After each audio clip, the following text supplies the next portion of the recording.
could already do like an entire opening 10 minutes on just some of the comments I've seen within the last 30 seconds, Tony. There's so much action going on the comments line. Happy night flight, y'all. I don't know where to begin. Do I address Robot Centaur, who's telling me, and I can't confirm this, I'm not sure, but he said, did Klay Thompson just change his number from 11 to 31?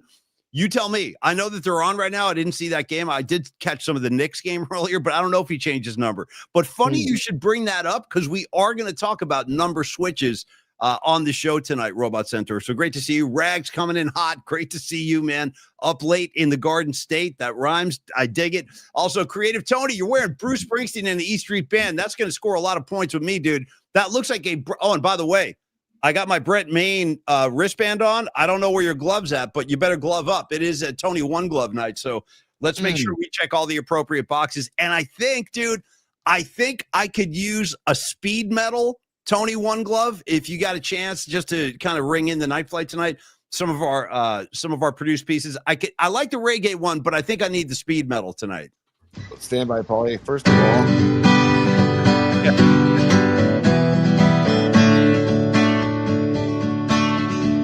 Creative Tony, yeah, what you doing now? You got your little lead. Yeah, let's take a night reprieve. Gonna be some sweet sounds coming down on the night flight, on the night flight. This is your other home. Yeah, you know you're not alone. Gonna be some sweet sounds coming down on the night flight, on the night flight. This is your other home. Yeah, you know you're not alone.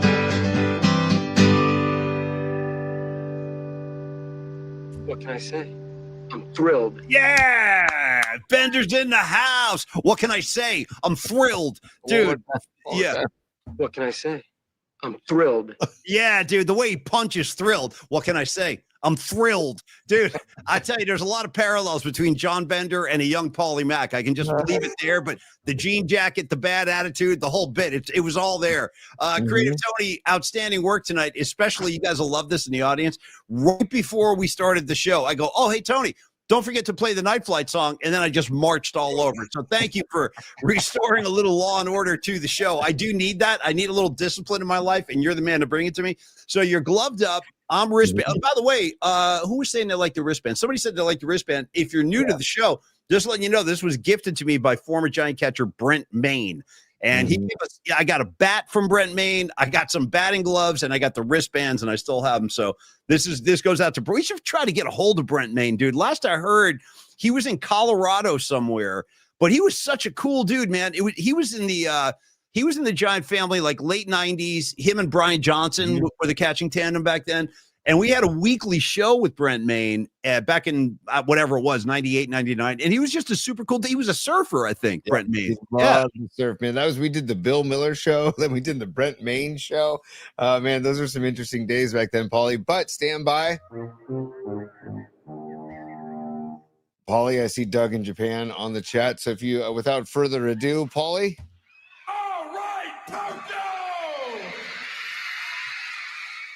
Hells yeah. Doug in Japan says, "Hey, Tomodachis." So, hey, what's up, Tomodachis? I don't know what that means, but I assume it's a compliment knowing that it's Doug in Japan. I'll drop a Dore Omogato, and I'll drop a Mr. Roboto, and I'll also drop a Konnichiwa on Doug in Japan. Doug in Japan, thanks for joining us, brother, as well as all the usual suspects, Low Steve, James Lazat, Dami Peralta, John Joseph, Nikki DiFrancesco, Rags, Patrick Patton, Miriam. I saw your request, by the way. You want to go to Particle Land tonight? So do I. We're going to make that happen a little bit later on. So hang on to that, Miriam, because she was right. She put a post up a few minutes ago. She goes, "Tonight feels like a good night to go to Particle Land. It's been a while." And I agree. I need to walk through that door tonight too, T. But anyway, dude, I dig your Bruce shirt. It looks brand new. I have T-shirt envy because I don't really have a good Bruce shirt, which is kind of crazy. I don't know how that happened, but I don't. But how Doug in Japan, they throwing throwing some yen at us here or something like that. Yeah. Here we go.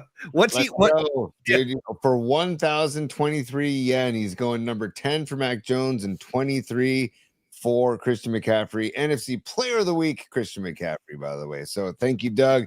Thank you for the super. I love getting supers in yen, dude. In yen.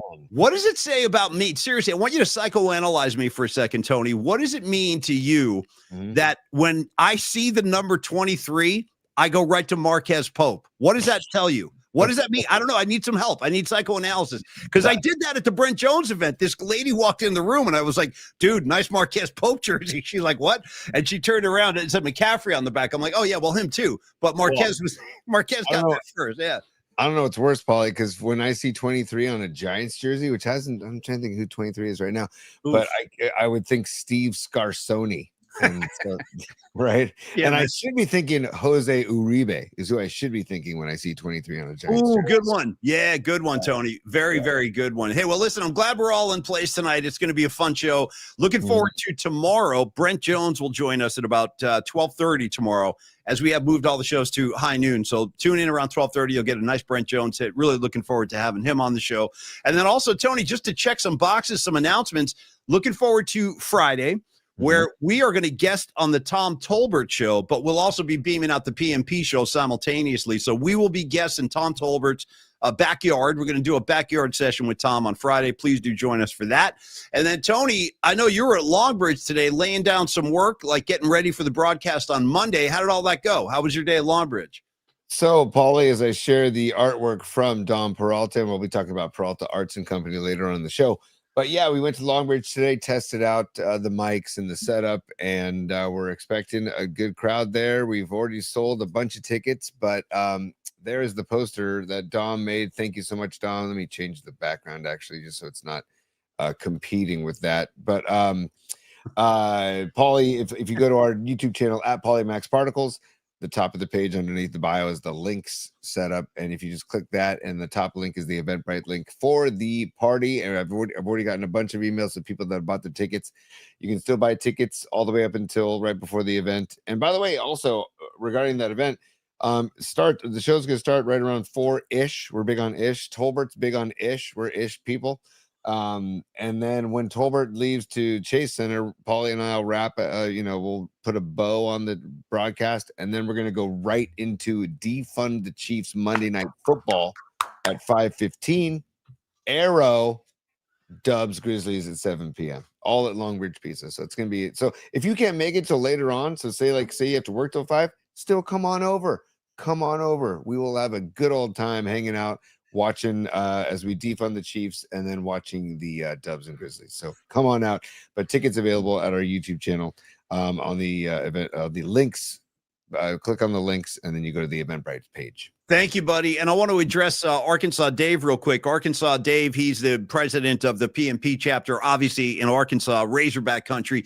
And he says he's got a severe case of FOMO for missing Friday and Monday. But, dude, don't feel that way at all. That's where we're going to bring it to you right into your living room, bro. If you can't make it, you can watch it with us. And I believe there are less than 15 tickets left. I think we sold about 30. And I think we're at a maximum. What are we capping this thing at? 40, Tony? Is that we're gonna go. We're gonna keep going. Okay. Keep going until Neil says cut it off, because Neil, the days that he's open, he's got to keep room for the general public. But Monday he's closed to the general public. It's his off day. So first of all, shout out to Neil Donardi for just being a badass and coming in on his off day. Totally. And Andre and Gabino and Emmanuel and Steven, they're all coming in on their off day to help us out. But because of that fact, we can put more people in there. So we have the whole room to ourselves. Would you mind making that hand gesture again, Tony, with the glove? We can get more people in there. I like when you wave your arms around that. Yeah, no, it was very effective. You got my attention. Dude, Tony, you know how many times I've knocked drinks out of people's hands or knocked things because I talk with my hands too much? Dude, me and you both, bro. I've done that in some very bad situations. I told you I spilled a drink all over Bob Weir's wife one night. And you were there. That was at the Festival Express premiere party. Dude, I was getting drinks in the bar, and I turned around. Wham! I just dumped them all over. I'm like, oh, my God, Natasha Weir. No, it wasn't funny. It's funny in the aftermath. It's funny after the fact. It wasn't funny in the moment, of course. She is a beautiful woman, and she is Mrs. Bob Weir, famously Natasha. And yeah, that was a bad moment for Paulie Mack because I swing my arms around too like a pendulum, dude. So I know it very well. Now, Tony, check this out. Excuse me. I would like to give Peralta Art some love right now because my second laptop is about to run out of batteries, which means I'll lose that script. So let's hit that now before I literally lose it. So Peralta Arts, Dom Peralta, you see him. He's right there. He's here all the time, and he is one of our guiding lights. He does all the artwork for the show. We did the poster Tony just put up for the show on Monday. And let me tell you a little bit about what Dom does when he's not hanging out with PMP and you know, like serving our community. Peralta Arts and Company is where graphic design, illustration, music, and pop culture collide. Peralta Arts is a full spectrum creative studio specializing in bold graphics, vibrant illustration, and visual storytelling, carrying forward the spirit of legendary Bay Area art. Nice, dude. Nice picture of Cornell right there. You can think about like striking posters, iconic album covers, immersive event branding, and a very unique artistic perspective. Hey, we have an update for you. So Longbridge Pizza, 10/27, that's next Monday. We do have posters for sale on the merch site. So definitely check those out. Grab one for yourself. PMP merch finally arriving on October 29th. The vendor had a delay, but we finally fixed that. So that's been resolved. The update will be coming, finally coming next week. So we're happy about that. We're going to celebrate that big D. And then also with Peralta Arts, listen, they channel pop culture, music, and the energy with our community into every project. That means logos, posters, fine arts, brand visuals that celebrate Bay Area culture. Why? Because your story deserves bold visuals, and Peralta Arts and Company brings them to life with Bay Area soul. I know you got soul. So contact Peralta Arts and bring your vision to life. Dom, we're super easy guy to talk to. Most of you know him already. But if you want to have Dom go to work for you, hit him up with an email, dominic@stellar.design, dominic@stellar.design, or text or call Dommy anytime. Don't call him Dommy, though. Start with a more formal thing. Call him Mr. Peralta when you come. I'm kidding. You can call him Dom. Call 650-796 3144, 650-796-3144. Thank you, Dom, and thank you, Peralta Arts. Yeah, look at, man, all that stuff. Look at all the work. Killer, man. Killer. Yeah. And also, I just want to give a tip of the cap to Dom. He was with me at Longbridge today and getting everything set up for Monday's broadcast. Dom, you rule. Thanks for all the help. And, you know, he's got the artistic flair of like where to set things up. And I don't know, that you have to have that artistic flair, I think, to know where things go and to see the layout before it's there. You know what I mean?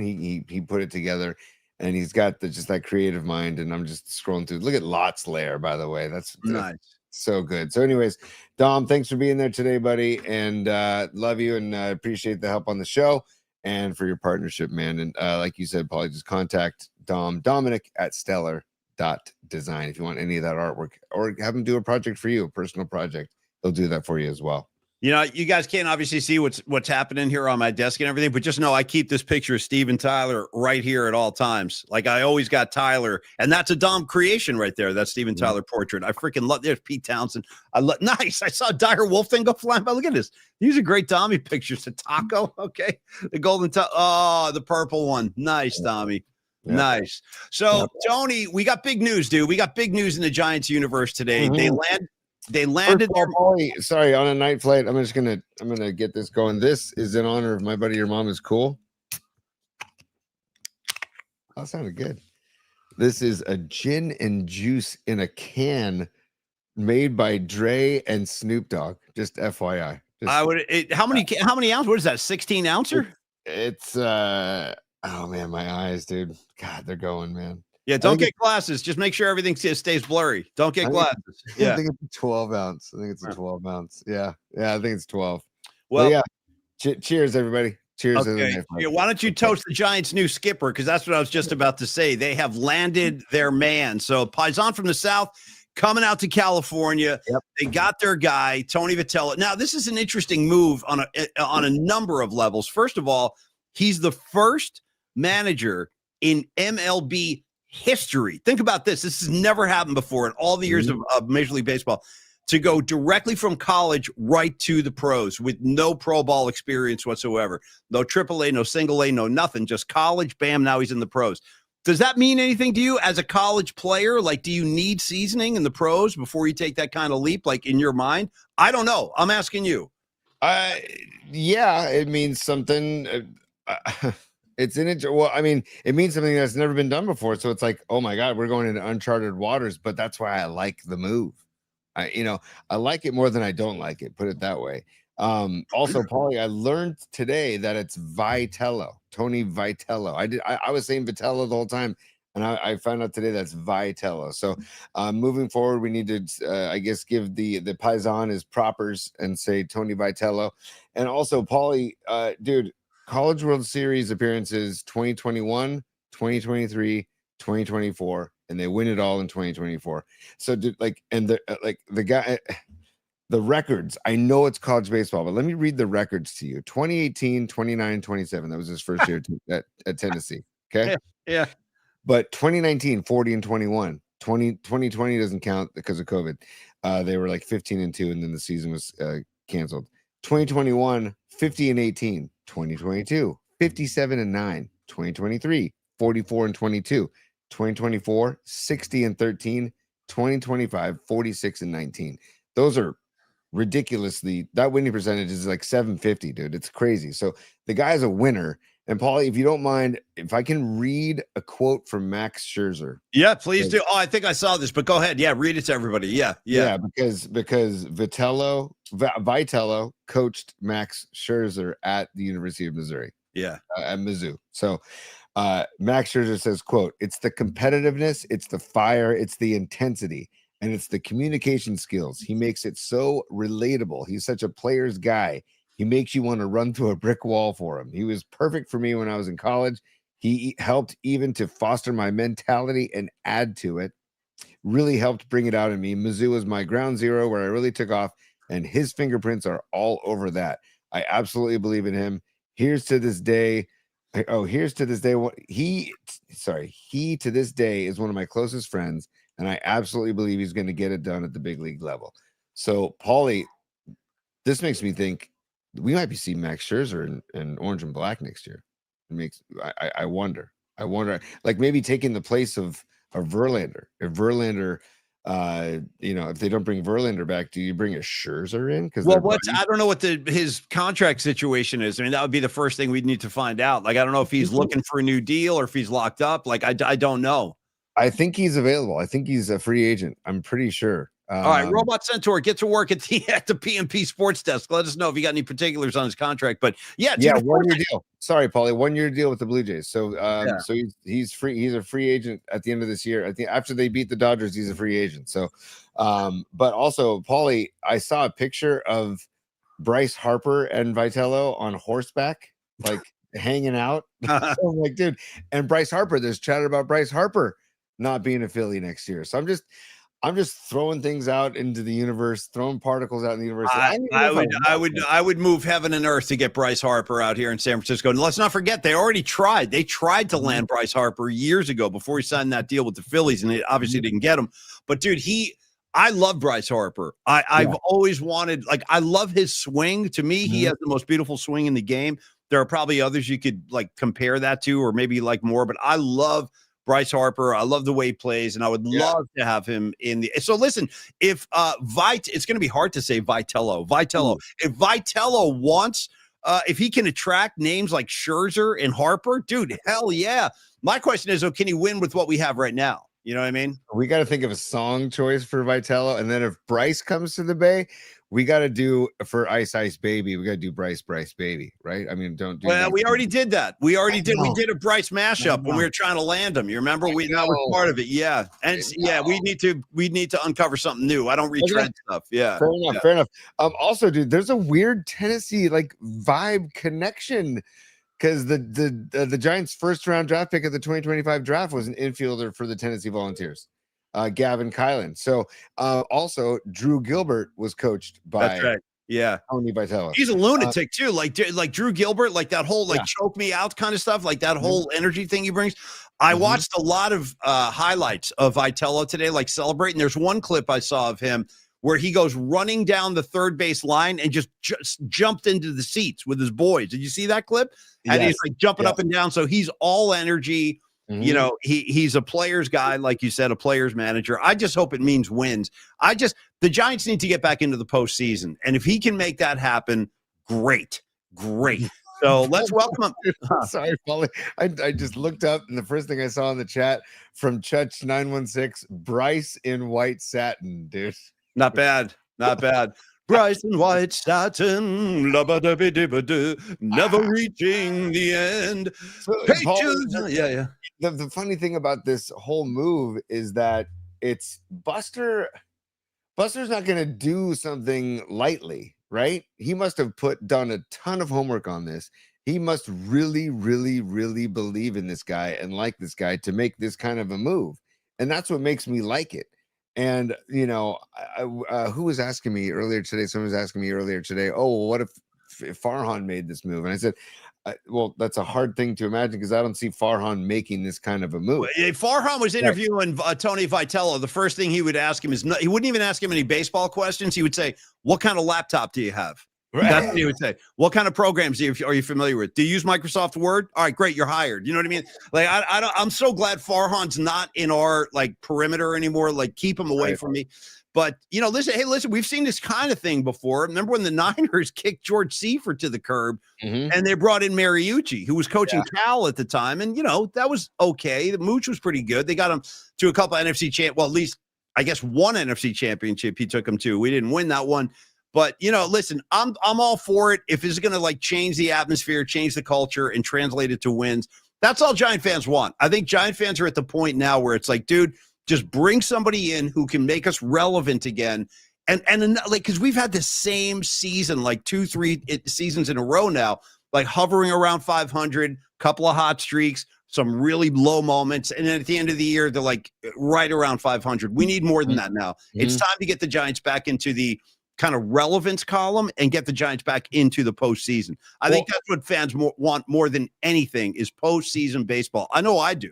Yeah, and Buster's quote in the press release today involved the word development and how he's good at developing players, young players. So I think that there's going to be an emphasis on revamping the minor league system and developing players within the system as well. And I was thinking about this today, man.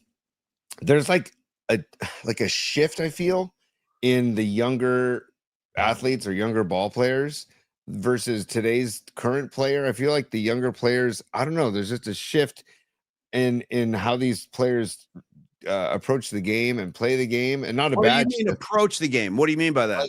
I mean, maybe not approach the game, but I feel like the old school managerial ways don't resonate as much with the Gen Z, I guess you would say, or the younger player.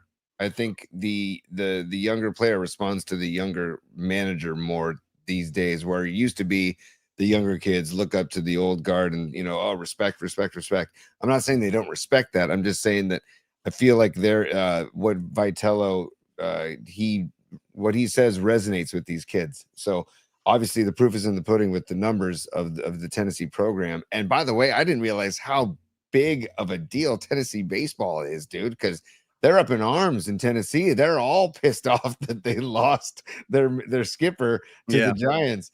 And I had no idea, man. I knew Tennessee Volunteer football was a big deal, but I didn't realize. And that's just kind of, again. By the way, shout out to Tennessee basketball, too. Don't sleep on University of Tennessee hoop. You know who played hoop at University of Tennessee? Bruce Hornsby's kid was playing hoop at Tennessee. So I got like a soft spot for Tennessee basketball because little Hornsby was out there some years ago. By the way, also on the Vitello tip, I got to shout out Patty from Napa, the queen of the scene. I had a great meeting with Patty today, and Patty said regarding Tony Vitello, I like his name, I like his face, and I like his ass.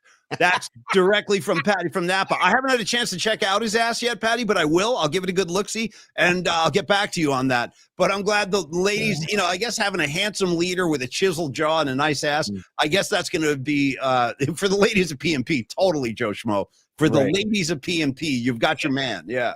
I saw on social media today, some people worried that it was going to be this is Gabe Kapler 2.0. That crossed my mind too a little bit. I got to be honest, but he has more emotion than Gabe ever showed. Gabe was just like What are you talking about? What are you talking about? Burritos? I don't know what the hell you're talking about. right. Yeah. Like, he What was such you an always what you think? oddball. Yeah. Like he would be controversial just to be controversial, I felt like, or just be I don't know. Contrarian. Yes. Yeah, just yes. kind of a D bag, if you will. Yeah. Total contrarian, Polly. That's the perfect word I was trying to think of. That because and it's not Kepler 2.0 at all. I think they might look alike a little bit. I mean, I don't know, but I don't think we're going to see Tony Vitello running up the hills of North Beach shirtless. Or I hope not. I'll tell you what, the first day that I met Gabe Kapler, I'll never forget this. It was at Giants Fan Fest. And we went marching up to the stage to like do a Q&A with Gabe Kapler. First encounter I've ever had with the guy. First thing I noticed is I'll never forget this dude. He was wearing jeans that were tucked in to his boots. He had like these designer, like Doc Martin boots, like kind of going up his calf a little bit. And I was like, wow, that's an interesting look for a skipper. Okay. And he did this, Tony, when he shook our hands, he was like shaking our hands, but not looking at us. He was like, yeah, how you doing? Yeah. How are you? Right. Yeah, right. Like he was like that. So he didn't get off to a great start. And then once he started losing ball games, dude, I just rained holy hell down on him on a daily basis. Yeah, right now we're not reaching the maximum of our potential as a unit. And all the comments he gave were so Dude, I saw Mark Gravy Graves say in the chat, and no food videos like Kepler used to do. But I will say, with Vitello being a paisan, I might be interested in seeing Tony in his kitchen, making up some, I don't know, some bolognese. It's exactly like Apollo Creed said, dude, during that first press conference. He's like, what do I think of him? Well, I bet you if he can't fight, I bet he can cook. You know what I mean? So it's like, hey, if Tony can't manage, I bet he can cook. Hey, welcome to San Francisco, Tony Vitello. We're very happy to have you. We're just kicking it around. And cheers. Let's have some success, man. I hope to see you in the postseason. We're all looking forward to it. But Tony, as I kind of look at the comments line, I listen to you. I read a few pieces today. It sounds like the reception is going to be a warm one. I think most people are responding favorably to this, and I think that's a lot of that has to do with Buster Posey. People trust Buster. Yeah, totally. Trust Buster. I saw Hum Daddy's on here. What's up, Hum Daddies? What's up, Jake? See you guys Monday. Thanks in advance, by the way, for coming out on Monday, you guys. But trust Buster. He said trust Bust, but also like the only negative I feel is just the unknown, is the fear of the unknown, right? Of just that he hasn't managed Major League Baseball, but all the positives. Think about all the positives, and the numbers speak for themselves, and the way people are speaking about him publicly, and the way that Tennessee is reacting about losing this guy. Yeah. Those are all the positives, far outweigh just the unknown. The one thing, like, the Devers, great ball player, and also he's got an ego, and he's one of the studs of MLB. It's going to be interesting to see how they receive Vitello. I'm sure it's going to be friendly and warm at first, but it'll be interesting to see how Vitello nurtures the relationships with the veteran ball players that Matt Chapman, Adames. Although I could see Adames and this Vitello guy getting on wonderfully, and just to see how they get along. And I'm very excited about it. It's an exciting move to me. It like you said a few minutes ago, pumps energy into the whole organization, and I'm just very excited, Paulie. That's it's funny too. On top, I'll say one more thing about this, and we'll move on to some other topics tonight. But with Vitello, I think, Tony, and you can help me out if I'm wrong here, but I think it's the first like stone paisan we've had in the skipper's chair. And I'm going back now. I think it's the first one since Joe Altobelli in 1970. And by the way, Joe Altobelli won Manager of the Year in 1978. That team I was in love with as a little kid. Murph and I used to bond over the 78 Giants all the time. That's Willie McCovey. That's Jack Clark. That's Bill Madlock, Darrell Evans, you know what I mean? Montefusco, Vita Blue, Nepper. I could go all day on those guys. But that was a paisan skipper too. Joe Altobelli won Manager of the Year. So I'll take that as a good sign, Love it, Paulie. And just get him to North Beach, get him to Long Bridge freaking pizza. Nicky DiFrancesco said that. He goes, the first thing you got to do is take a paisan like that into Long Bridge, show him some real pizza in San Francisco. Yeah. And be like, hey, Nikki. Hey, Nikki D. Hey, Nikki. That'd be great. Hey, Nikki. Tony. Sorry. Yeah. But it'd be like, hey, We're gonna take maybe your Paisan roots, your East Coast Paisan roots, and say, hey, meet the West Coast pizza, which is wonderful thin crust pizza, but the crust is sourdough. Well, listen to me, Tony. Let's be honest for a second. And by the way, Nicky DiFrancesco's on fire. He's going, is there going to be an espresso machine in the dugout? Bro, I hope so. I want a big dude, instead of like the tub of bubble gum, how about just a huge tub of biscotti? You know what I mean? And then like they're dripping espresso throughout the night. Like, who needs one? Just taking sips, dunking biscottis would be amazing. Yeah. How about making sausage the way Kramer and Newman were making sausage in Seinfeld in the kitchen? You know, we need that song too, that music. Yeah, then just links, hanging them all over the dugout, dude. Just hanging them like drapes. Yeah, just let they dry out. Tony, I was gonna say, let's be honest though. This is the guy coming from Tennessee. Yeah. I'd be willing to bet a big sum of money he never had a good slice of pizza in Tennessee. They can do other things, I'm sure, but I don't think they're flipping pies in Tennessee like we are up here. I'm sorry. Yeah, I would agree. I would agree, Paulie. But I do like this like the particles being spread in Knoxville and Tennessee, because I hear nothing but great things about Knoxville and Nashville. And I'm like, okay, fine, let's go. I mean, doesn't Kittle live in Nashville in the off season? So dude, it's like everybody freaking moved to Nashville. I don't know what's going on down there. We better get down there before it's too late. You know what I mean? Like, but the only place in Tennessee I've ever been to, and it was very brief. I was in and out real fast, but it was Memphis. I've never been to Nashville. You T been to Nashville? I've not, and I really want to go. Yeah. I really want to go. I've always wanted to go.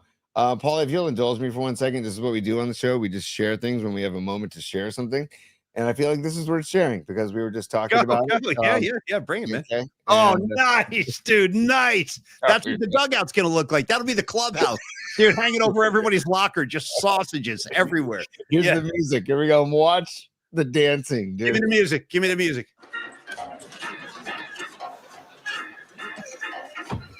What is this? We're making sausages. I thought you were going to watch a video. Yeah, an instructional video on how to make your own sausages. That's phenomenal. No, great pull, T. I don't know how you did it that fast, but compliments. That was amazing. Yeah, total sausage music. One more time, Kramer. Watch Kramer in the beginning. We're just watching real quick. The joy. He's got a lot of...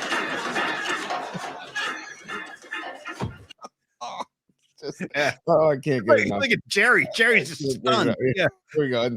And here's the tail end. All right, let's go grab some mail sacks and haul these beauties out of here.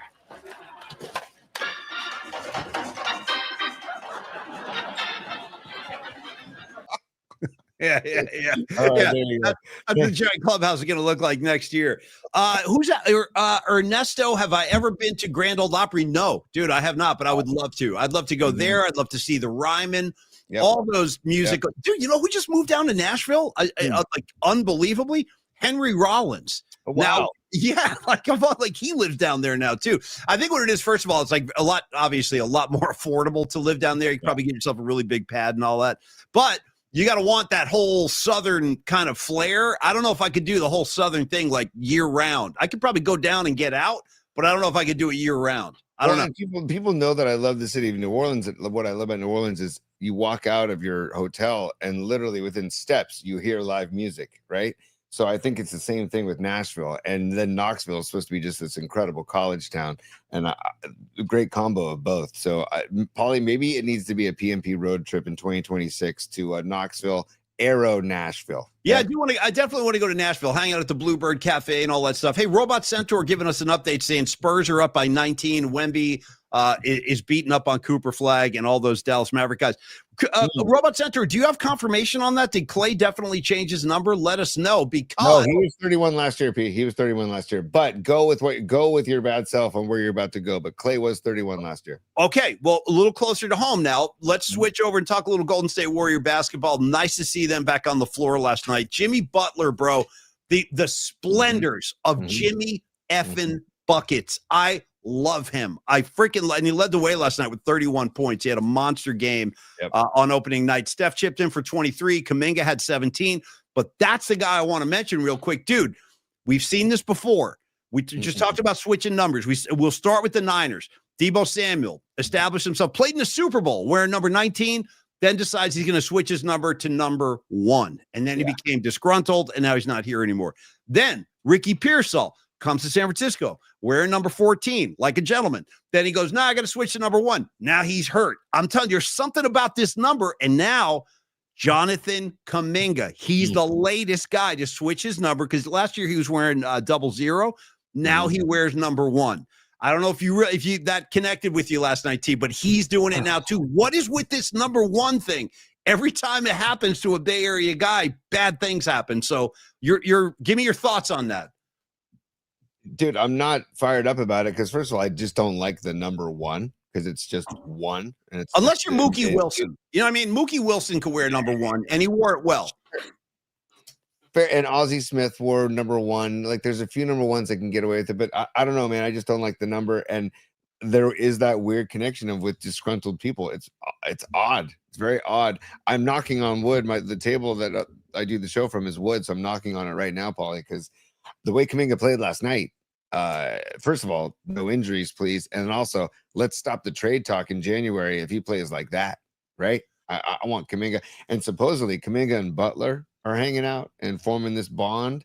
Dude, Kuminga, that's a very smart move, dude. Soak up as much Jimmy Butler as you can.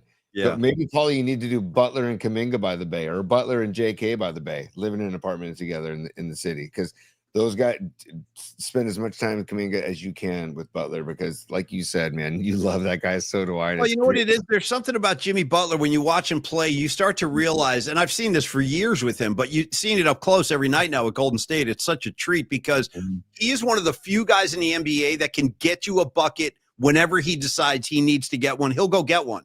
Like he can score anytime he wants, and he can do it in a variety of ways. He can go to the rim, he can bang in the paint and come up with a loose ball, go up with it. He can shoot. I just love his style, and I love how he is so versatile. Like I was just saying, he can beat you in so many ways and leading the way. I mean, think about how much help this is going to give Steph Curry now, where Steph doesn't have to think every night, all right, damn, I got to score 25, 30 for us to even have a chance. Not anymore, because Steph, Steph was good for 23, but it was Butler who did the heavy lifting last night. I think that's a really good sign for what's to come this year.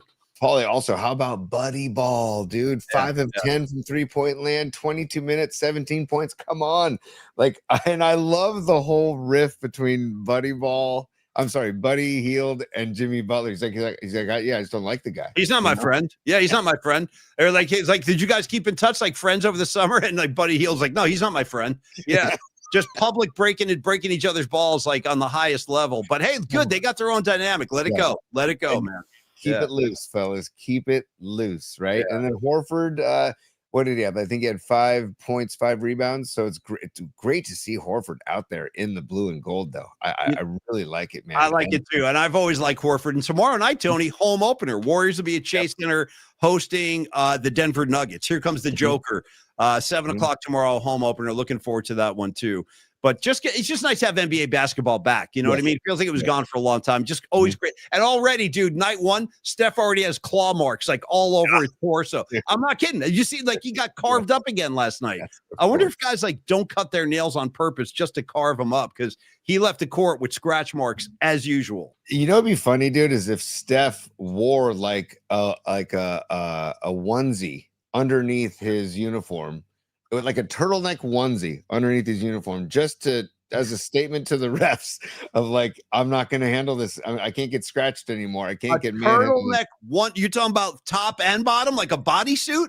Cover the legs, cover the arms, cover the shoulders, cover the neck, cover it all. I don't know why you wearing a turtleneck onesie bodysuit, Steph? Well, because I get manhandled. It's like Freddy Krueger out here, guarding Steph, just carving his ass up every time. But you'll see, he's covered in scratches already. It didn't take long at all, man. Dude, Paulie, 1-2, Freddy's coming for you. Okay, shout out Don Dockin, dude. Dream Warriors, bro. Dream Warriors. Okay, I don't remember which number that was. Do you remember where Dockin hit the scene? But Dockin, they got involved at some point with one of the Nightmare, maybe 3. I don't know.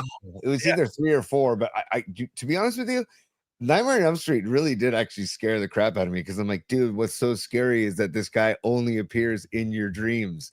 And I was like, what a great concept, but what a scary concept, because then anything can happen in your dreams. And oh my God. And it was just like, it was too much for me. But then I was so drawn to it.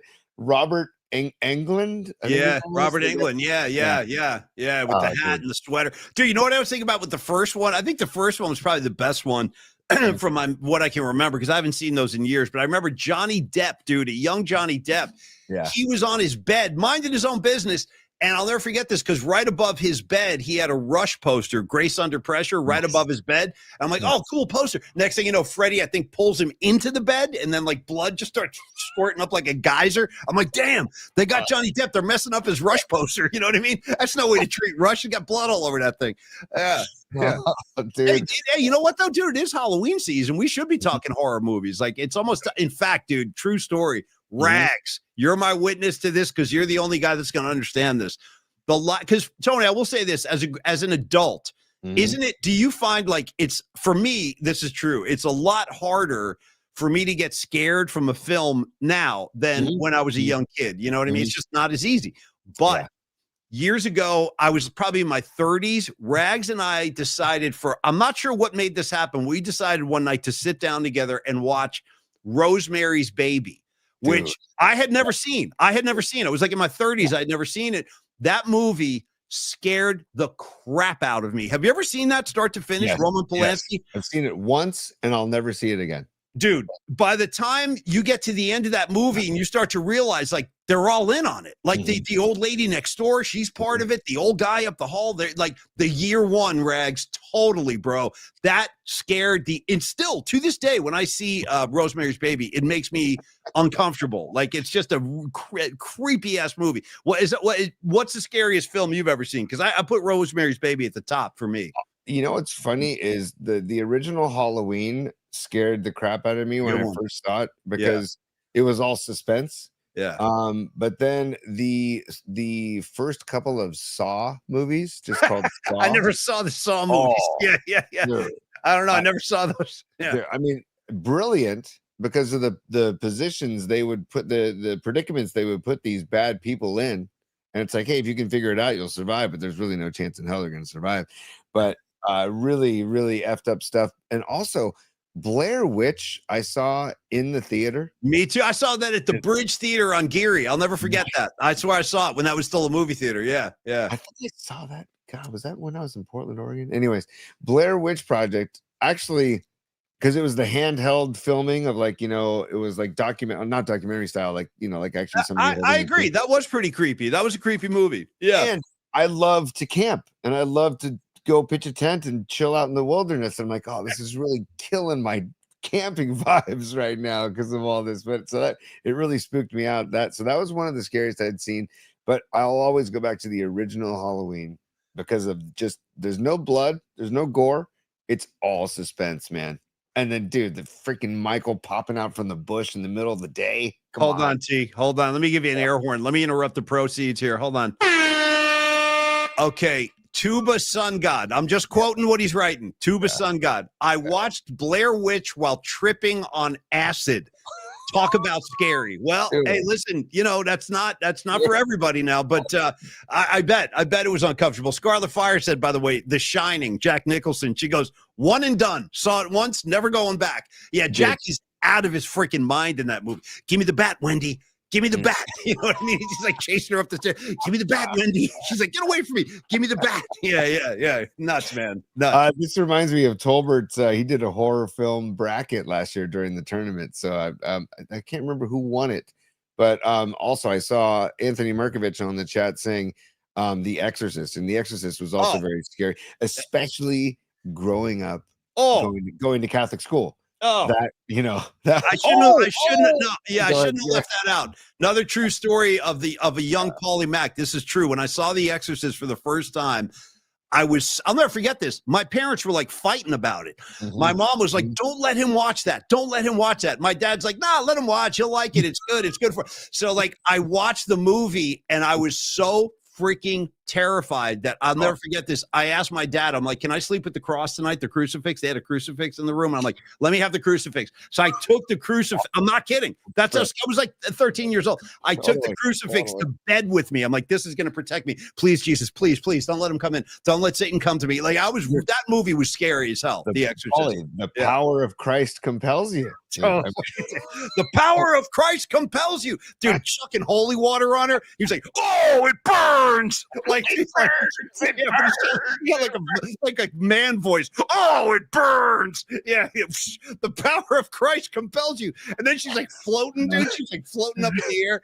Yeah, that's a hell of a situation right there. Yeah. Also, before we get back to sports, the Amityville Horror movie really scared the crap out of me. True story too. That's true story. Yeah. That's why it scared the crap out of me, because I'm like, this is based on a true story, and those windows of that house up on the top, I'm like, there's something just so spooky about that house. I'm like, oh god, man. So by the way, would you ever do, let me ask you an honest question about this, because it's Halloween season. Let's do some ghostly tales here. If you were looking to buy a new house, and you found your dream house, but you found out that some like crazy S had gone down in there, would you still buy the house? By the way, hold on, because I wouldn't. I'd be like, nope, I'm out. Thank you. I'll look for another place. What? Patty from Napa, ghosts are real. We need to change the subject. Yeah, well, you might be right. We're playing with some dark forces here. We might need to. Last thing. What? Yes, I would not buy the house either, Paulie. And I just want to remind people that we got onto horror films because of Steph Curry getting scratched and manhandled Freddy Krueger style. That's what started the whole conversation with those claws. Hey, by the way, what are your kids doing for Halloween? Are they still getting dressed up and everything? You know what's so funny that you did that? Olivia, my daughter, just came up to the window that I can see through where I do the show. And my son's Halloween costume just arrived on the doorstep, I guess, like an hour ago. And he's being a taco. He's being a carne asada taco. So we searched Amazon, and it is hilarious. And so they showed him with it on. It's like goes from here to here down to his ankles. It's pretty funny. Is it a situation where you have to take them trick-or-treating, or do you just let them go? I don't know how you guys operate down there. So we go to like a hub, like somebody's house is the hub. Yeah. And then we set them free for blocks. And then, maybe one or two parents will walk along if they want to. And then other parents will stay back at the house and hang out. And then my daughter, her and her friends are being lifeguards, I think they're being. And I was like, oh, wait a second, lifeguards. What kind of outfit are we talking about? Yeah, that's a good question. Let's not get too crazy here. Right. Let's not. We're not shooting Baywatch here, kids. You know what I mean? Yeah. Paulie, it's like you were in the room, because I said those exact words. I'm like, we're not doing any Baywatch. I don't want to see Pam Anderson and Yasmin Bleeth come like slow motion running down the street here. Let's get that out of your heads right now. You know what I mean? Exactly. Yeah. Exactly. Yeah. So they're being innocent lifeguards, and then I don't even know if I'll dress up. I mean, I might throw something on. And maybe throw on the elf costume, dude, from the Christmas party back in the day. Do you still have the elf? I think we had to return those probably. Yeah, we did have to return those. I don't have the elf costume anymore, but I can always come up with something. It's too bad, dude, with the points, dude. The little point you had on the front was amazing. Hey, T, while we're talking about the supernatural, we're talking about all these crazy forces. This would be an opportune time to follow through on Miriam's request that we enter Particle Land tonight. Do you want to do that now, or do you want to save that? We can do it now. Let me just load it. And by the way, Pine Needle says the parents that stay back at the house as the hub of Halloween get hammered. And I've seen it. No, I know it's a big thing with yeah. You're not far off there, Pine Needle. Oh, by the way, and Pine Needle, I got your packages, dude. Thank you. I'm going to share those with Paulie. We have surprises next Roby Tuesday. We have surprises. I want the pink. That's all I'm asking for. I want to wear the pink. Make sure I get that one. Yeah.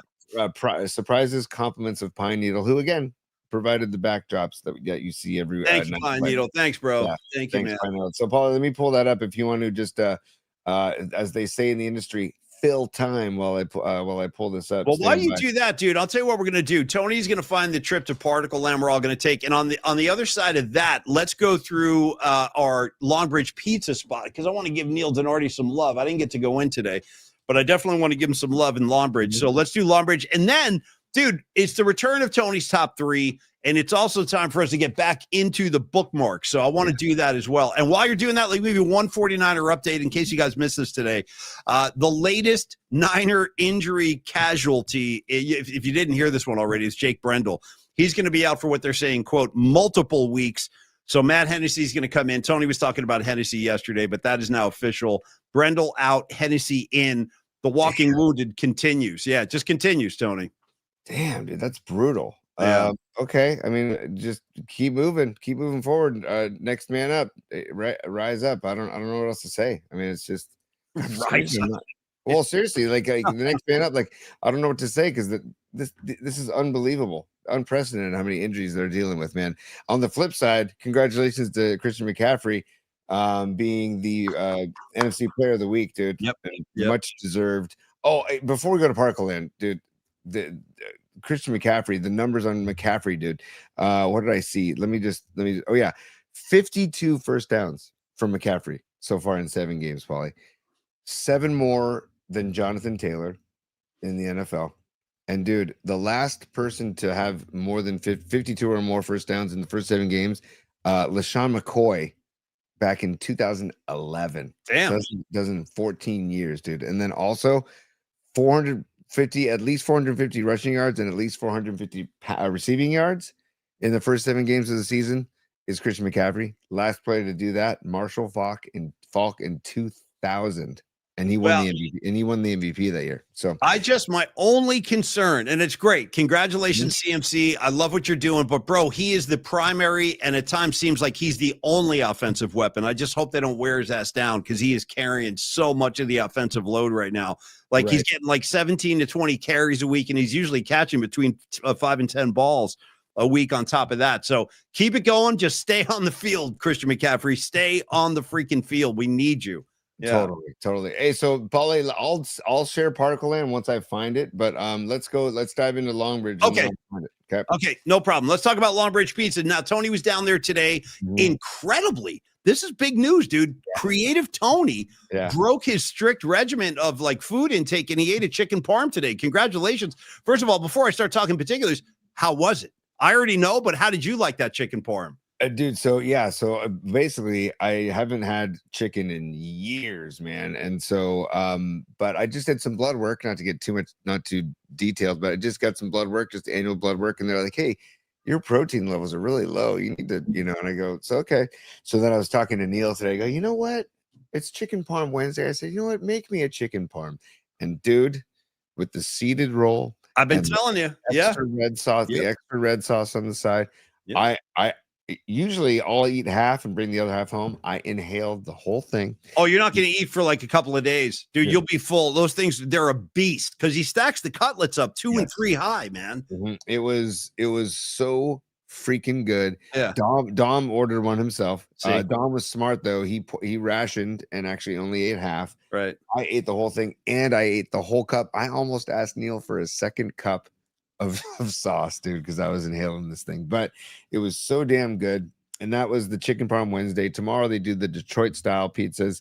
You can get the Polymac particle pie on Thursdays for the Detroit style, and then remember Tuesdays they do the smash stack burger as well. And then they do the Philly cheesesteak, the version of the Philly cheesesteak. I forget what they call it. Chopped cheese, kid. Chopped cheese. Yeah.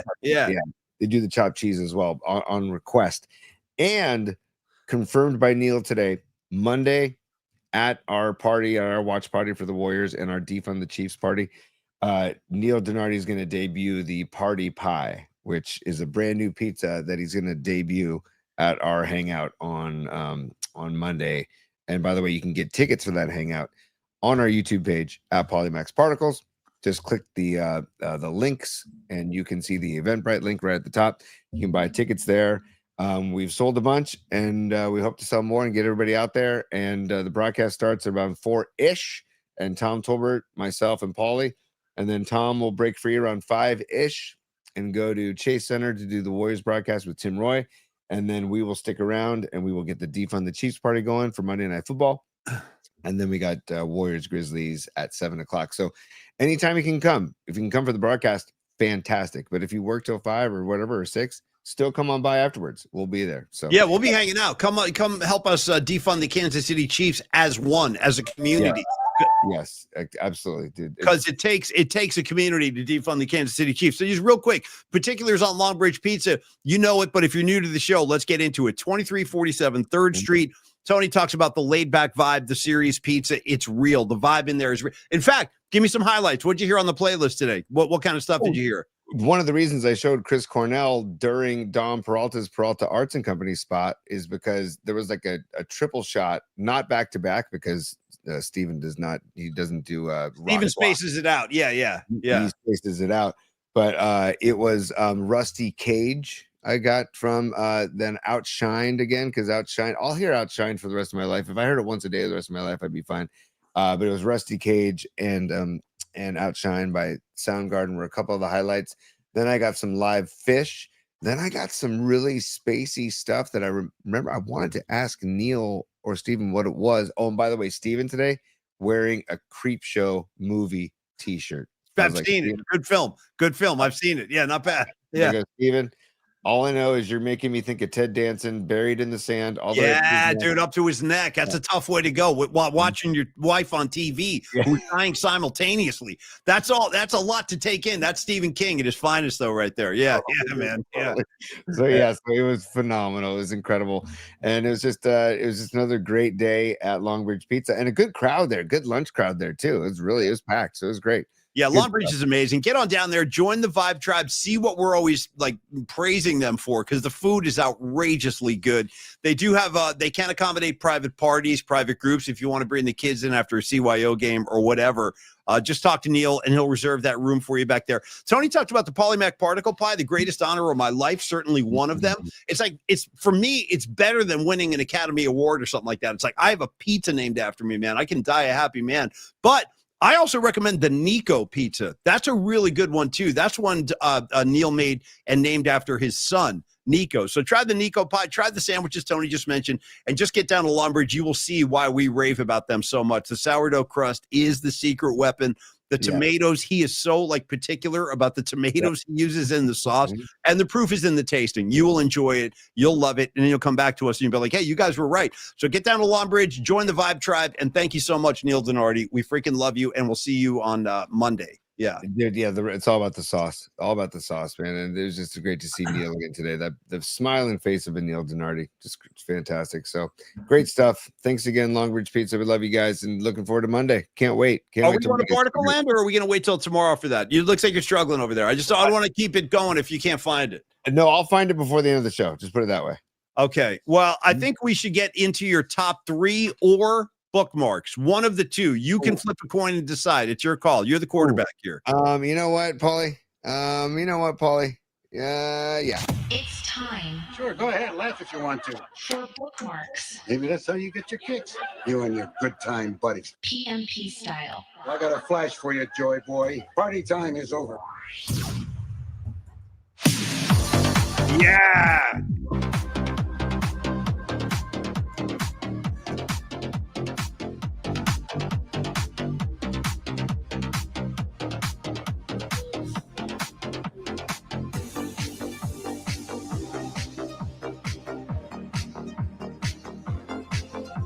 I love it.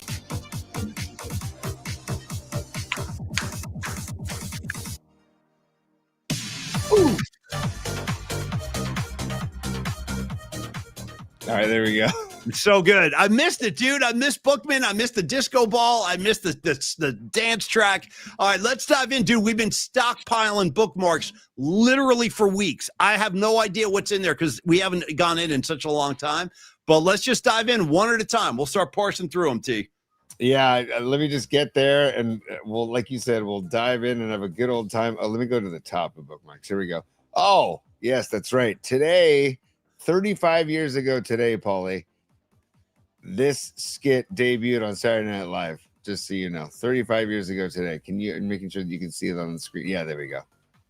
The Chippendales, Patrick Swayze, and Chris Farley skit, where Chris Farley basically kind of came on the scene, man. And I just want to pay my respects to Chris Farley. That was one of the funniest dudes ever. And how sad is it that both of these guys are gone now? Yeah, both of them.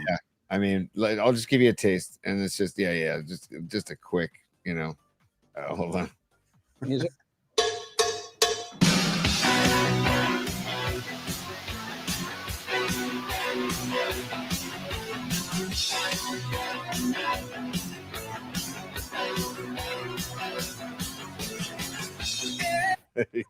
That's all I need right there, dude. That's it, right? Yeah. God bless him. What a funny dude, man. Dude, it's just the best, man. And just no shame, right? That's the greatest part of his humor, man. There's no shame. It's just like, I'm gonna go for it, dude. And so rest in peace, Chris Farley and Patrick Swayze, dude. Patrick Swayze, by the way, you can put you got Roadhouse, you got Dirty Dancing, Point Break. Yeah. All about Point Break. I thought this was very interesting. This was all of the Tennessee connections, but we already talked about this on the show with Tony Vitello, but all the Tennessee connections with the hiring, Giants drafted Volunteers infielder Gavin Kylan with their first pick this year. They drafted, they traded for outfielder Drew Gilbert and pitcher Blade Tidwell from the Mets.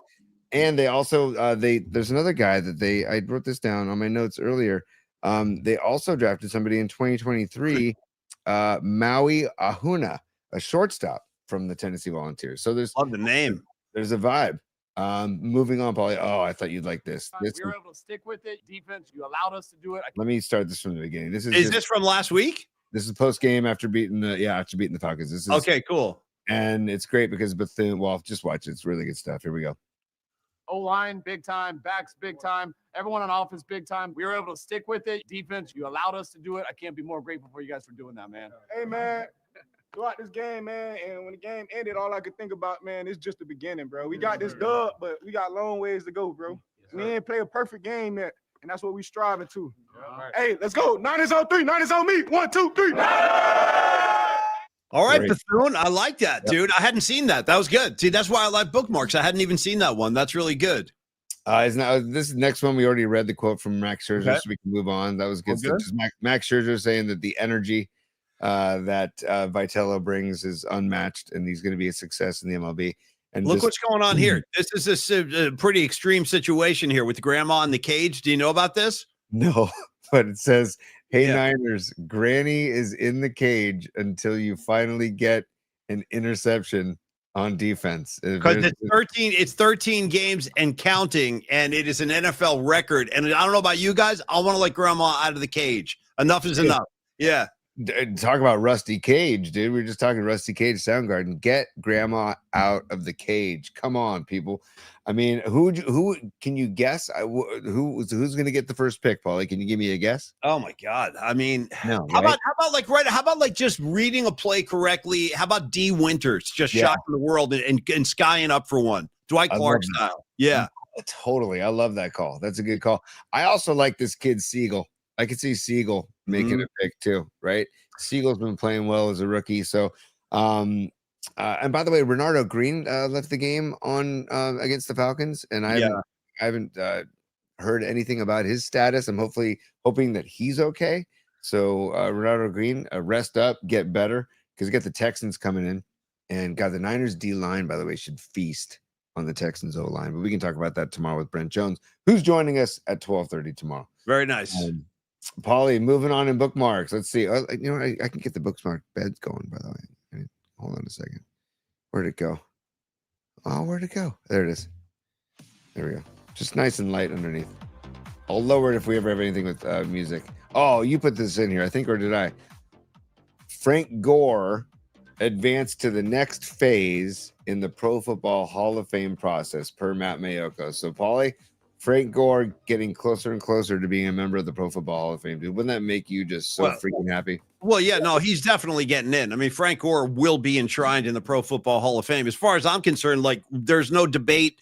There should be no delay. There shouldn't be, like, not this time. We'll see you next year. None of that horse ass. Frank Gore, to me, is a first ballot Hall of Famer. I put him in the Hall of Fame right now.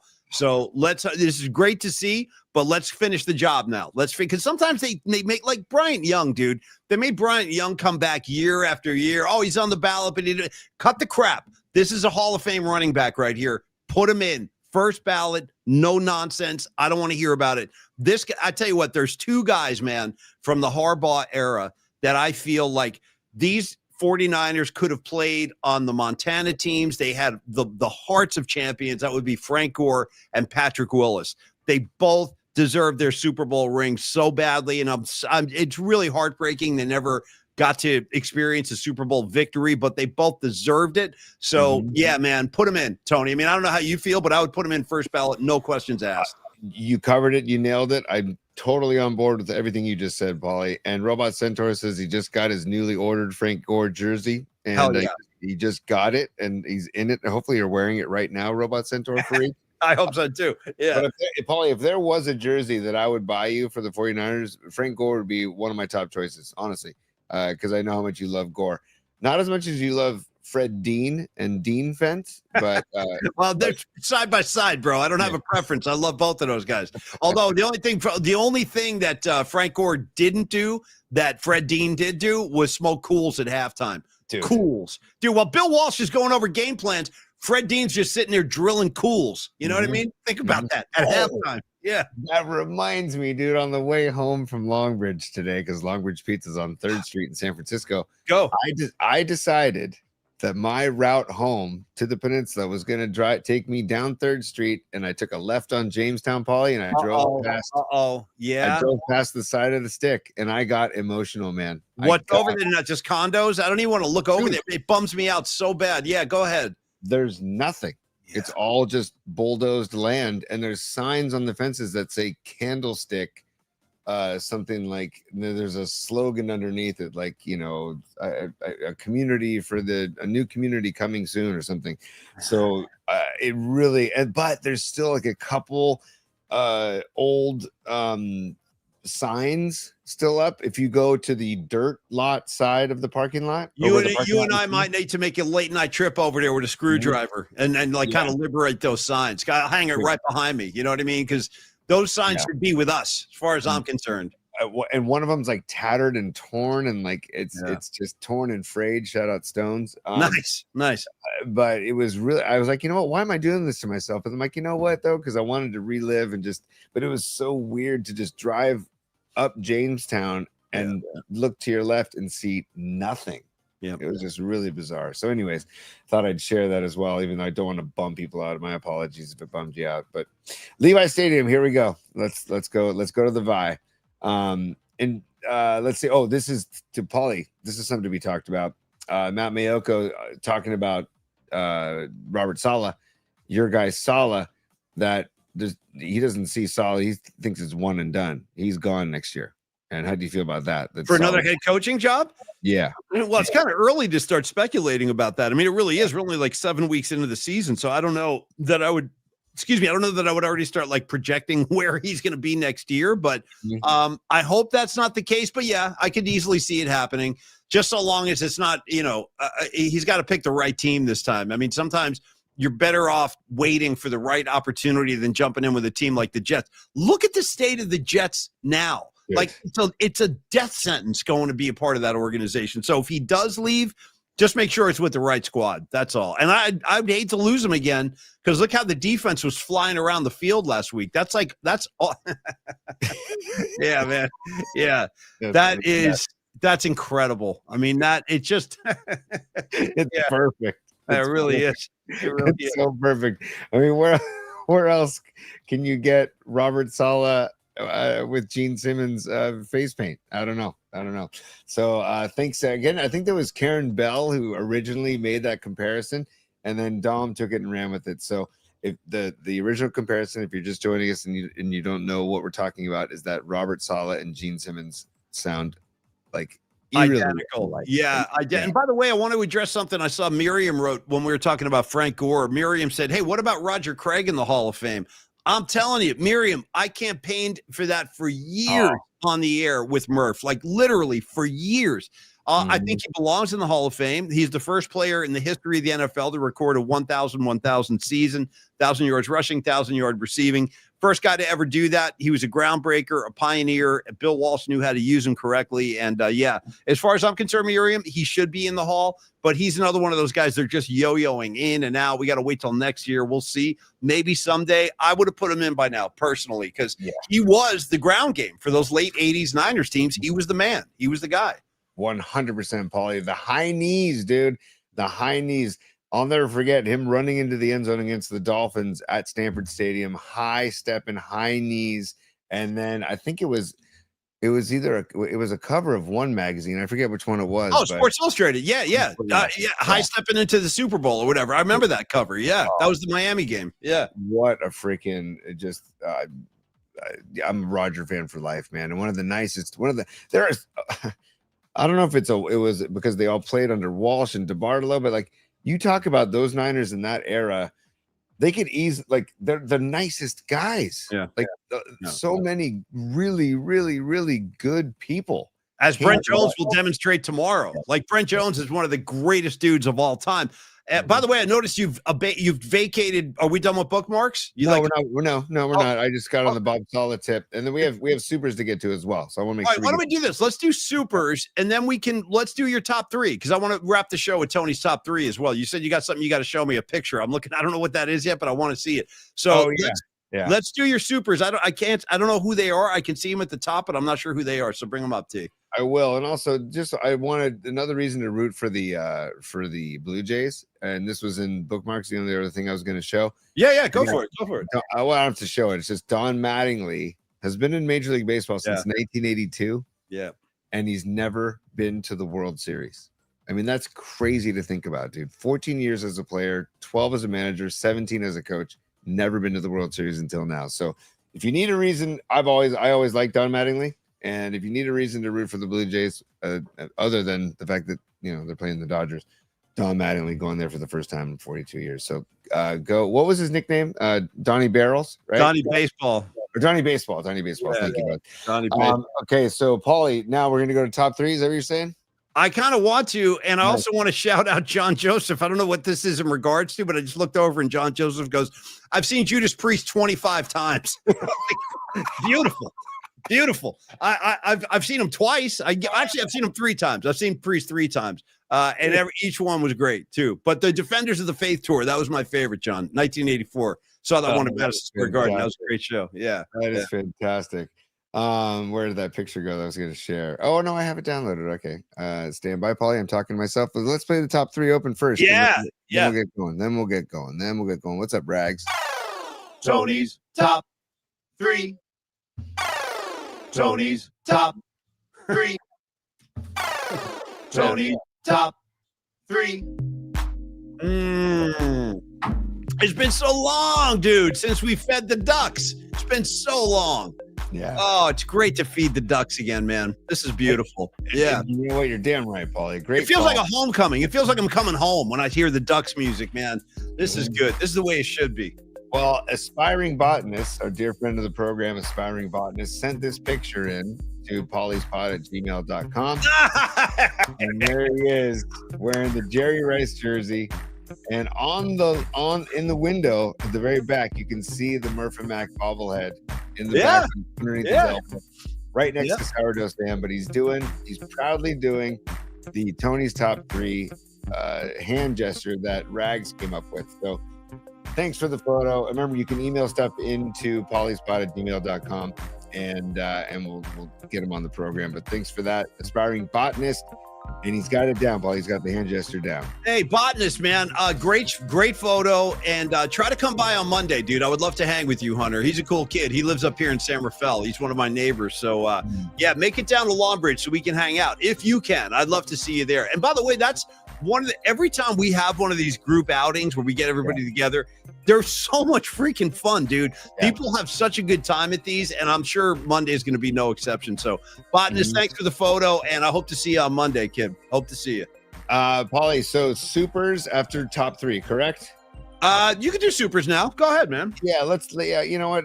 Doug in Japan, we did the yen. He did it in Christian McCaffrey. Thank you so much, Doug. Yeah. Now, Candlestick Kid back a while ago. Thank you so much for the super. Says Giants baseball.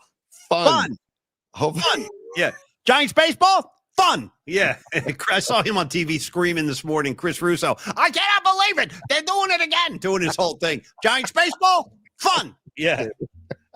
Russo, man, every last time. Well, we can't get into it, but Russo was amazing when he came on years ago. So, and I do love his passion. So go Russo. And Candlestick Kid, thank you for the super. Pine Needle checking in as a super. Thank you, bud. He says only time will Vitello. Yeah. Nice. Very nice. That's a great idea. We're gonna come up with a Vitello song. Maybe that'll be our first song of the next baseball season, Paulie. Tony. This is way too obscure for the masses, but this one's for Bonnie, Scarlet Fire. This is a private one for me and you. How about Vitello or the Crime? Am I Vitello or the Crime? Little Bobby Weir. You know that one, Tony? Victim of the Crime? Yeah. Am I Vitello or the Crime? That's for you, Bonnie. Keep it moving. And thank you, Pine Needle. Peace, brother. Thank you, man. All right, we've got Bake That Dough, freshly baked cookies. Only part owner Posey can take this kind of risk. Dude, it's a risky move. It is a risky. It's a ballsy. It's a bold move, man. It really is going off the board like this, off the page. And think about, like I said at the beginning, this is a move that's never been made in the history of baseball, pulling a guy out of college and sticking him in a major league dugout. So we'll see how it goes. But I trust Buster. I do. I trust him. Totally. And trust Bust. In Buster, we trust. I agree. Thank you for the super. Bake That Dough. Keep baking those delicious cookies. Dub City. Dub City's a super. What's up, Dub? I was able to catch Judas Priest, Alice Cooper, and Corrosion of Conformity live last week. Great show. I'm curious your guys' thoughts on those bands. Ever see them live? Paulie, I personally have not seen any of those bands live, and I'm ashamed to admit that, to be honest with you, because I would. You're missing out a little bit. Like I saw Priest in '84, and they were pretty damn big at that point. And I saw them. That was a great show. They were killer. Yeah. And I saw them again, like in '86. They weren't quite as good. And then I saw them in like when they first got back together with Halford. Whatever year I was working at the Bone at that point. It was actually a Bone Bash show. Was the Judas Priest reunion. So I've seen Priest multiple times. They're great. Alice Cooper, I've never seen him, but I have massive respect for Alice Cooper. I love I'm 18. I love Clones. I love Welcome to My Nightmare. $1 Billion Babies, dude. $1 billion effing babies. Great track. So totally dig Alice Cooper and haven't seen him live. And Corrosion of Conformity, I've never seen them either. But thank you. I've heard good things about Corrosion of Conformity too. Buckethead Mark, my buddy Buckethead Mark talked about them, and he says, and I respect his ear. And Dub City, it sounds like you've got a good ear too, man. So are they all still? Does Alice Cooper still gig? I don't know. Oh, yeah. He does? Okay. Yeah. And I'm sure Conformity does too. So, I mean, hey, keep us posted. He said he just saw Alice Cooper, so I assume he still gigs. Right. Yeah, he must. Yeah, right. Yeah. Sorry. Sorry about that. They weren't on the same bill. Yes, they saw one show. Yeah, that was the bill. That's what he's saying. That was the bill last week. I think it was a Shoreline. Yeah. Damn, that's quite a bill, actually. Damn. Yeah. Oh, wow. Oh, you know what? Actually, yeah, I remember that it was at Shoreline. Because that was the same week that Devo was at Shoreline last week as well, too. I hate missing that. Yeah. Yeah, me too. And then Karen Bell, she's a super. Thank you, Karen, as always. And she says, I'm thinking that's for Sala.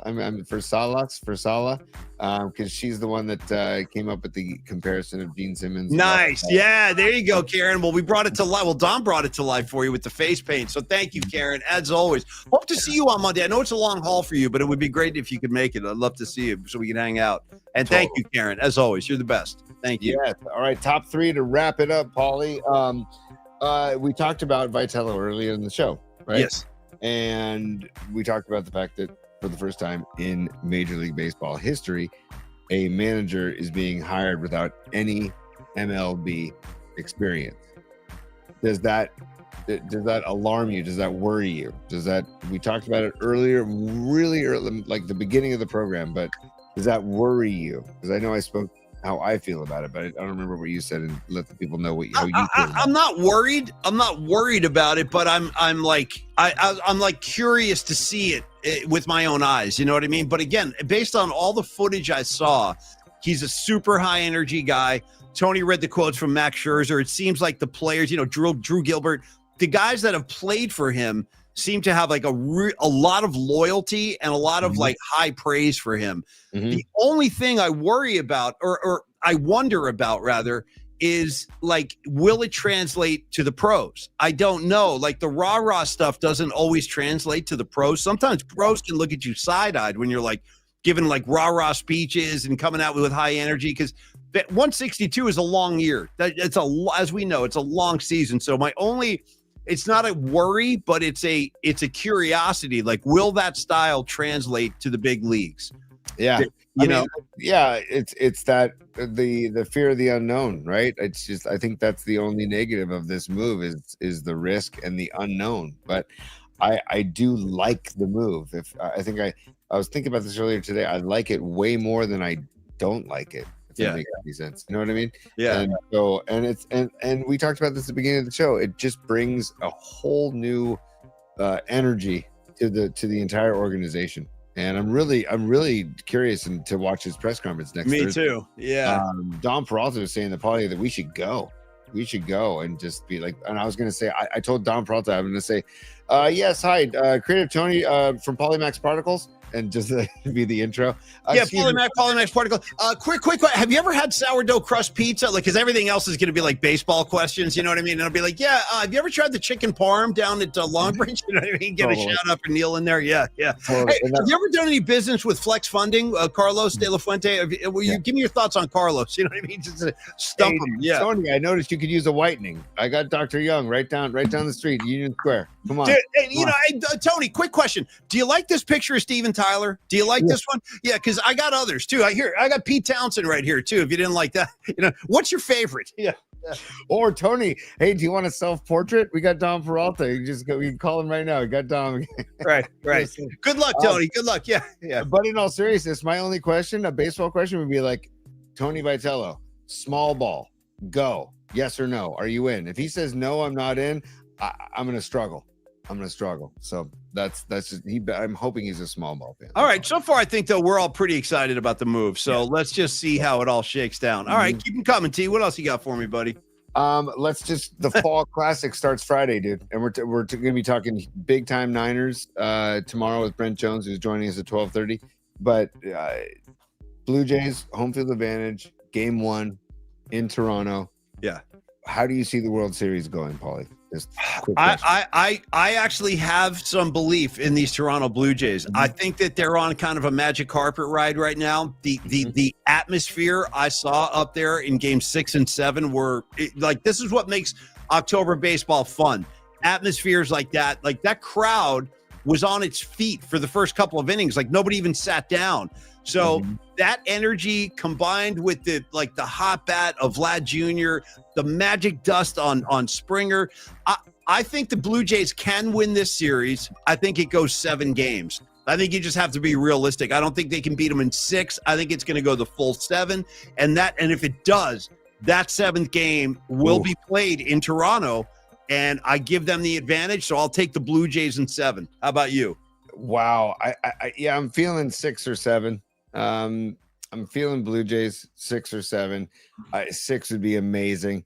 Game 1 is so massive, dude, because the instant advantage to getting game 1, whoever wins that game, is just huge because you just play more loose game 2, and at the worst you go, the Dodgers will go back to LA 1-1, or Toronto would leave Toronto 1-1. So I'm really excited for game 1, and I would say Blue Jays in 7 as well, maybe 6 if the bats get hot, and they maybe get to Glasnow or maybe get to Yamamoto.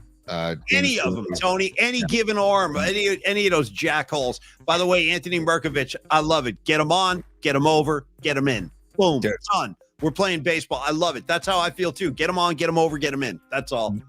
It's not. Is it asking too much? I mean, I don't know. Just it's small ball, dude. Small ball. That's why seeing Toronto do the bunt in game 7 to get the runners in scoring position.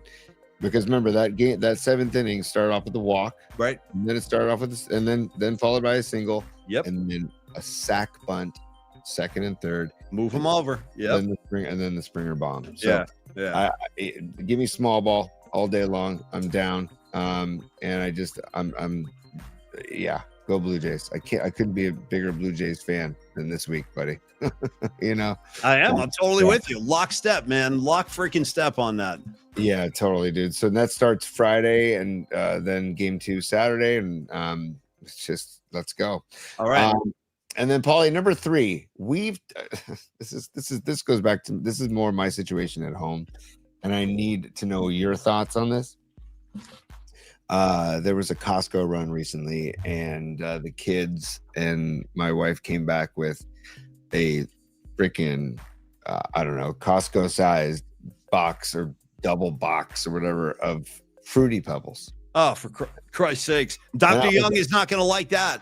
Dude. Dr. Young's going to be pissed. He'll be like, what are these kids eating? What have these kids been eating? Just chewing on, sugar cane? Because that's pure sugar, that stuff. Mm-hmm. And I was like, okay. There's not one natural. Everything in there is artificial and sugar and chemicals. It's like a box of like radioactive sugar, essentially. Totally. Yeah. Totally. And I will say that every blue moon, I will have a bowl of Fruity or Cocoa Pebbles because it is that good. You know what? Now, cocoa, I can be reasonable. Let's have a little chocolate flavor. But that sugary, sweet Fruity Pebble, dude, it's so sweet. It's almost hard for me to eat that. Like, I wince. I'm like, ooh, like, oh, it's too much. It's too much freaking sugar for me. Anyway. Daniel Shabazz and Robot Centaur both saying doesn't mean it's not delicious, dude. And you're right. You're right. I've got my own choices. Like, as far as like sugary cereals go, honest to God, I do sometimes. I'll go like on a whim. I'll pull down like a box of like peanut butter Captain Crunch or something like that, and I'll eat that stuff for like dessert, like a late night snack while I'm watching TV. I'll eat some like peanut butter Captain Crunch. But the Fruity Pebbles is so sugary, it's hard for me to like enjoy it. I can do like 1 or 2 spoons and I'm done. Dude, so I'm just like, do you have a guilty pleasure cereal? Because I also like to eat cereal like as dessert sometimes. That's what I just said. I do. That's exactly how I incorporate it. Yeah.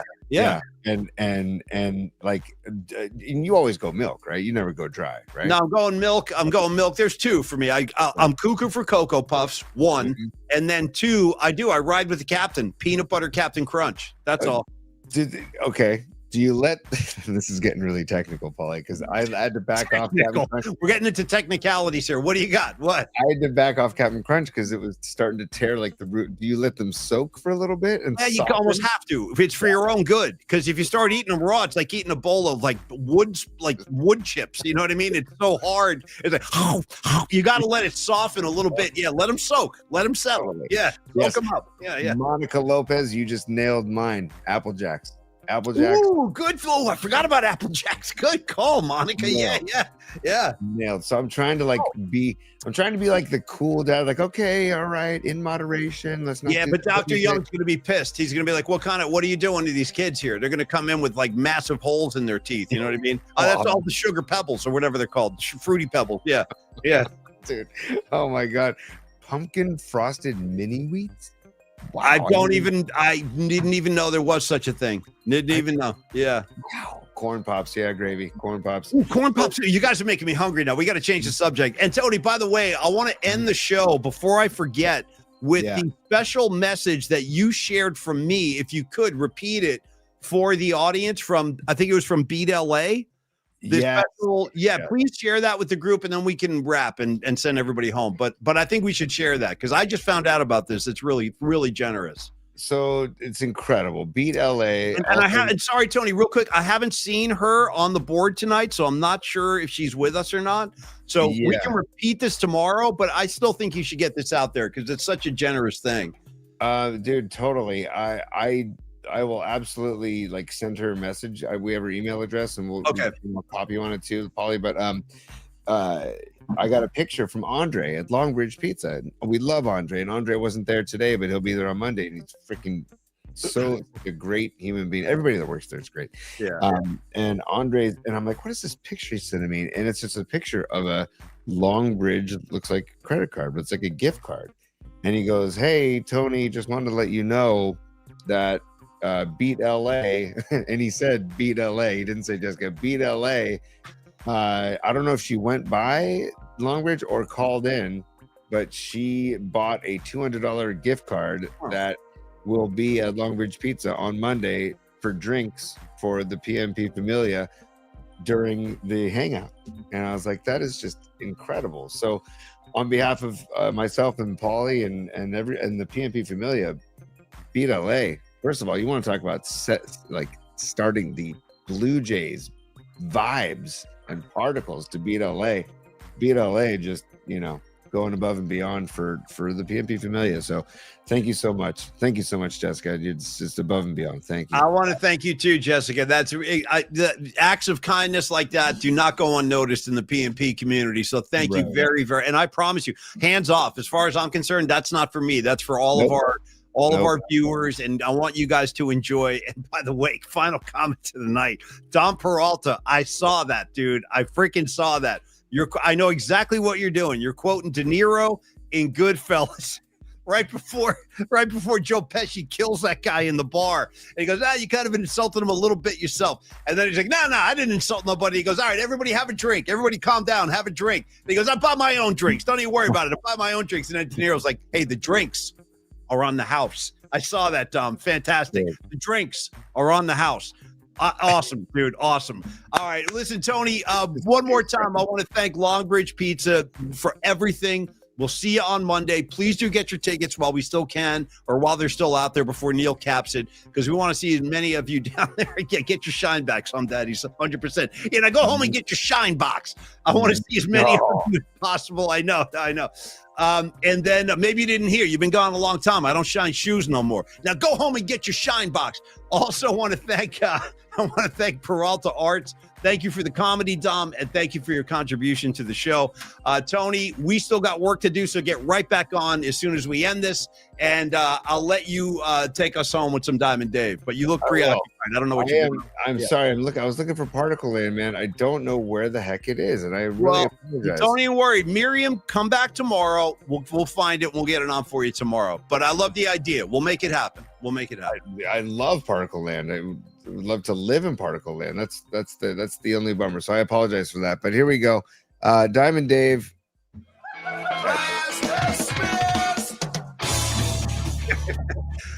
All right, kids. Fantastic as always. Robot Centaur, Dom, Karen Bell with the red glasses. Thank you for the super tonight too. Daniel, Shabazz, what's up? Tuba Sun God, tripping on acid and watching Exorcist. I'll never forget that. S. Wong, Rocco, Phil Dawson, DC, Gravy, what is up? John Joseph, Soccer Ball. Too many of you to keep up with, but you know how much we love all of you. Hey, HVAC, what's happening, man? Didn't see you tonight. John Joseph, we'll talk Priest. I hope to see you on Monday, too. I'll give you all the particulars of the Priest shows I saw. Nikki D, have a good night, kids, and we'll see you tomorrow at high noon. And be sure to join us because Brent Jones is coming by. It's going to be a great show. All right, Tony, I'll see you in like 30 seconds. And for the rest of you, I'll see all of you tomorrow. Miriam, yes, stop by tomorrow. We'll get you to Particle Land, I promise. Ray Goodman, what's up, bro? Have a good night. Scarlet Fire. Mwah. All right, everybody. Cheers, y'all. We'll see you at high noon. Peace, y'all. Thanks so much. Take care.